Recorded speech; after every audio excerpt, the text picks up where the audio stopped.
So you want to build up to a big climax. This one's going to be hard. For those struggling building up to a climax, one of the best things that you guys have is the climax itself. And you can take that and you can reverse engineer it to get the rest of your story. So for me, a climax is the point of no return.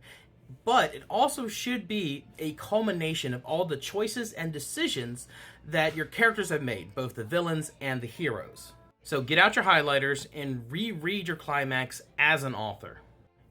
If you start off with 10 characters, but your climax only has 3 characters, what happened to the other 7? Those are definitely points that you should have in your story and part of your build-up. If there's special items, if there's special spells, if there is some legal jargon that they have that they need for that case or they need for that story, why do they have it? Take some index cards, write down each of those bits, and now you have your dots. And then just play with those story beats. Rearrange them as many times as you need to until it's a story that you understand. And as for the build-up, you need to build tension, and the best way to build tension is uncertainty. The characters, the readers, nobody knows what's going to happen at the end of this climax. But all they know is that at the end of it, everything's going to change. Everything's going to be different. In my latest work, No Rest for the Wicked, there's a moment before the climax where the main character, she is walking down a corridor, and it is the last time in the story that she is by herself.